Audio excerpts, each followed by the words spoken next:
Okay, another Land Rover Defender TDCi, or Puma if you like, 2007 and 2016. Another gearbox replacement. So here's another gearbox on my frame. And the interesting thing, this one I had to replace the adapter shaft. But when I quoted it, they came back and said, oh, there's a mob over east. They'll do it for, I should just, So they were going to do it for $7,000 exchange, which is a little bit cheaper than mine. But it was also a $2,000 deposit. And they went, oh, well, it's still cheaper. We're only talking like $700, right? I said, well, okay. So plus the freight from the eastern states to Perth, and then freighting the old one back, who's going to collect the box? Who's going to freight it on a pallet, I suppose the same pallet, and drop it back off at the freight company? And then installation cost. So they're $700 cheaper than mine, but you've got freight on top, both ways. You've got, what did I say? Installation. So, I don't know what that works out. $800 or $1,000 or something, whatever it is, for removal and installation. So, and then, look, you can guarantee they're going to strip the box and go, and that'll be what? A couple of weeks, a month. They'll strip it and then say, oh, no, there's too much damage on it. So you, at worst, lose $2,000. So it's now $9,000 or $8,000 plus your freight costs. So we're going to be around that 10 grand. So that initial, oh, it's a bit cheaper than yours, and they're over east. So any warranty, it's going to be pulling the box out, sending it back to them, because it'll all be return or warranty, which is fair enough. Mine is. So it doesn't really work out cheaper. Now, apart from all the bearings and seals and synchros and stuff, don't know if I can see it because they're like, but always a new main shaft on mine. See, always. They're prone to wearing. There's a whole pile of bits and pieces that wear. That was another thing. They said, oh, well, when you rebuild the box, what about, you don't have to use genuine Land Rover parts. I've read online that you can use a whole pile of different Ford components. Right, because, I've only started doing this last week. You don't think I've gone down that path. The rebuilders that do my gearbox are so familiar. They're not going to use, they've said there's a couple of gear sets in these MT82 gearboxes that are very specific to a Defender, that they get genuine. But apart from that, yeah, it's a lot of Ford stuff. And they know what upgraded bearings they put in it, and they know how particular I am about how the boxes. So, but each to their own, I guess. Often, the trouble is, I get stories back later. Oh, Daz, I got this done, and oh, it ended up costing me X amount of dollars over the original price. Yeah, okay. So anyway, enough bitching. I've put a new adapter shaft that only because the old one was such a balls up by the last person. See, there's the other thing. apparently, see, sometimes it's rare for my customers to bullshit me because I don't have those sort of customers. But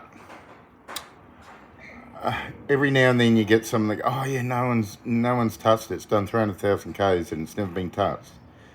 Well, and then you find out when you say, oh, it's the gearbox. Oh, well, I just had the gearbox done a couple of years ago. I said, well, you can take it back, but they're not going to warrant it. You know, I believe I'm the only one that offers a 2-year unlimited kilometre warranty. Part of that is every 20,000 Ks, you've got to change the fluids, whether it be the gearbox or the transfer case. Not because I want it to last 2 years, because I want to see another 10 years out of it. So anyway, there's the new adapter shaft as well, my one with the cap bolt. If you see earlier videos, you'll see how I do that. I believe it's a good way of doing it. There's no movement on that shaft. It's solid. It acts as one piece. I still grease the two couplings up, obviously. And it will get another slave. Will I add that to the bill? I don't know. Probably not. So, you know, that $7,700 ends up being a new slave, because that's just common sense, and an adapter shaft on the end. Some of you that are keen-eyed that are watching all my videos will notice the adapter housing is a different colour grey to the... That's because my supplier sent me... They didn't send me the grey hammer tone that I like, because it's a nice colour. They sent me this grey. But of course it was months and months and months before I opened the box, and I found it's the wrong grey. So, you know, what's with that? Can people not get anything right nowadays? My obligatory red painted bolts, because, you know, it's the Aztec way. That's the serial number on the gearboxes. They are stamped upside down. I don't know why, but that number is... Let's focus, you son of a... That number is upside down. I don't know. Doesn't matter. Obviously, I always paint the correct filler plug, and the other one, that one is not the correct filler plug. So don't use that one. Don't grossly overfill it. You can fill it to that one. That's what, I don't know, 200-300 mil more than normal, but that's perfectly fine. I believe that extra bit of oil is beneficial to the box, and no, it won't piss out the seals. So I'm not, even though the transfer case is also noisy, you know, there's only so much work you can do for the money, right? I do clean that, and it's the comment of, oh, that's not the correct repair. It's, yeah, we know all about the machining and everything. When you get a rebuilt transfer case from me, you will get all that machine, you'll get a hardened shaft, you'll get a whole pile of new components throughout it, apart from the ATB. The shaft that drives the centre diff will also be replaced. Also the high range gear selector, that hub there with the sort of dog teeth on it, that'll get replaced. One day I will do a video of the transfer cases. Anyway, I do that, and I put a bit of urethane on that, which will slow all those pesky little leaks. So that's about it. It was just a bit of a focus, you son of a... just a bit of a rant, really. Bitching about other people's pricing. And look, I don't profess to be the cheapest.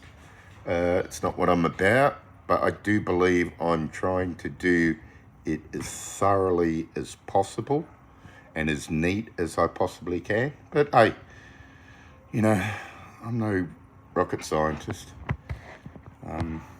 You know, I do what I can do, and that's it. So I will mount this onto the transfer case. So I just put little bit of grease on there, and I put some silicone grease on where the seal is going to run.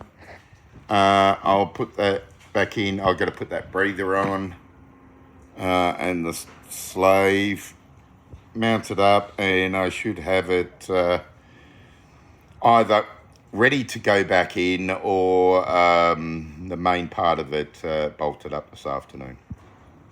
All right. Well, any comments, questions, jobs? Comment below. As always, thanks for watching. See ya. Bye.